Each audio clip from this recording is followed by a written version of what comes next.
Hello mga palangga! So lunch time na naman. So magluluto ako ngayon ng adobo sa asin at suka. So mga palangga, mag-prepare tayo. Wala siyang gaanong maraming ingredients. So bali ito lang talaga asin. Lagyan siya ng asin, suka. At saka lagyan natin pag nag-brown na mamaya, lagyan natin ng red onions o shallot, sibuyas, at ginger para mawala yung kung may amoy-amoy man o lansa, mawawala siya. So, samahan niyo ako mga palangga. Mag-slice tayo ng ating karne.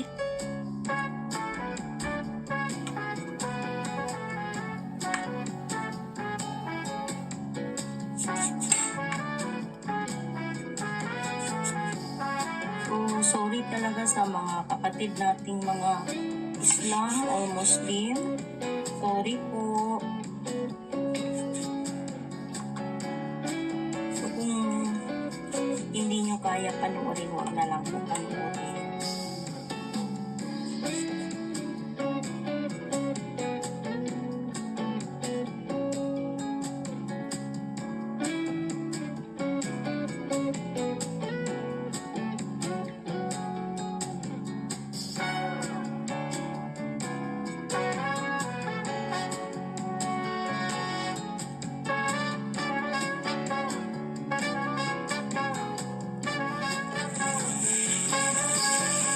So, lagyan na natin ito ng asin mga palangga para ma-marinate siya.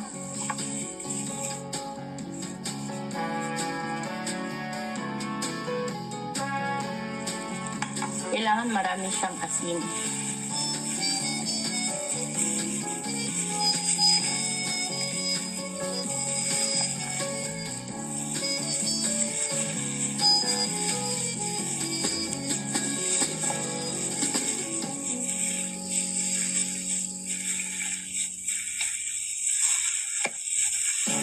Tapos pag na-marinate na siya ng mga kahit 10 minutes lang, pwede natin hugasan mga palangga. Tapos mag-start na tayo magluto. Ipa-absorb lang muna natin.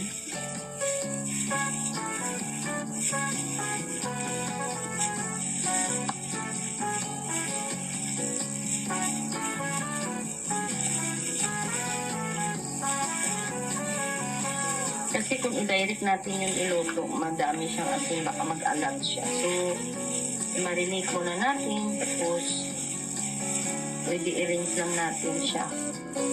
I-rinse lang natin sa running water na matanggal lang yung kunting asin, tapos iluluto natin sa mamaya. Kasi kaya nga na-prepare ko siya ng maaga para ma-marinate natin ito.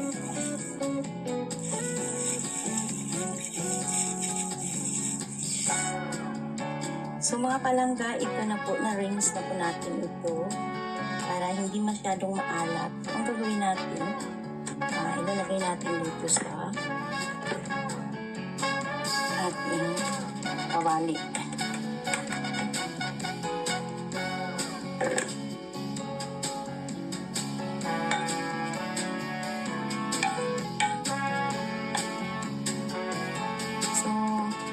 Hayaan lang natin mga palangga, so bali medium fire lang.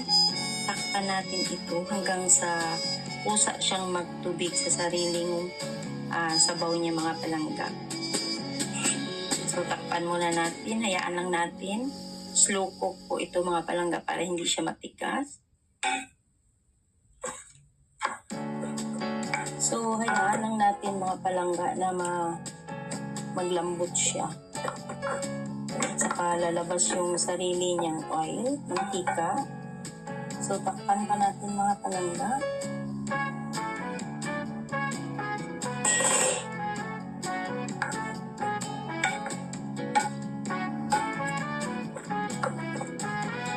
So, nagsabaw na siya mga palangga, sariling sabaw niya. So, hayaan natin siya kahit abutin pa ito ng kalahating oras or isang oras, basta maglambot lang siya, maglabas yung sariling oil niya, yung taba. Tapos saka natin siya mamaya timplahan, lagyan natin ng suka, at saka sibuyas, at saka luya with ito. meron siyang dry chili.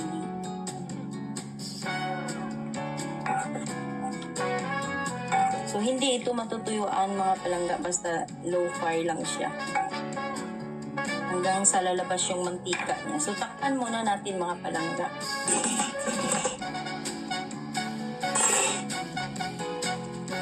So, tingnan nyo mga kapatid, yung texture niya, malambot na siya.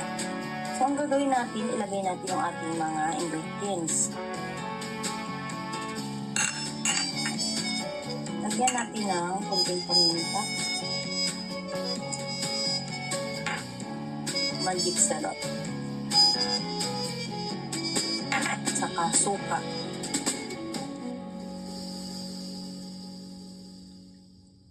Ito mga palangga, kahit itago mo ito ng matagal, hindi talaga siya makapanis. Yan. So, takpan muna natin. Huwag natin siyang halu-haluin kasi bago pa yung ating suka.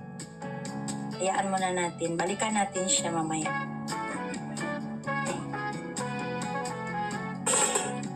So, ito na siya mga palangga. Hindi na natin haluin. After 5 minutes na matakpan natin siya.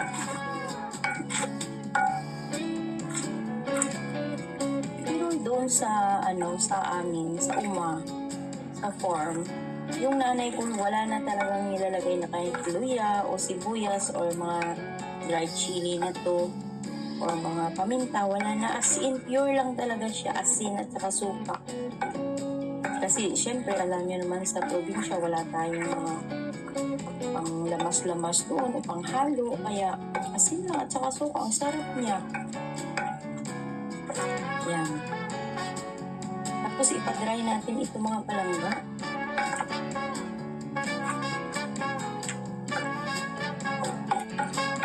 Low fire lang talaga yung apoy niyan.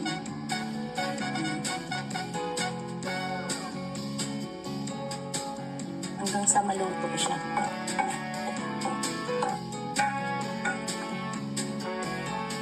Lambot na siya.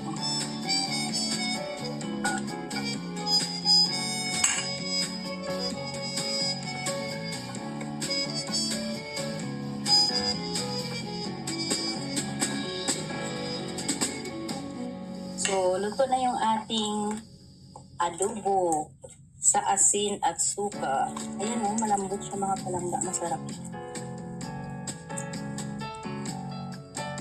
Malungit talaga siya o, natanggal talaga yung mantika.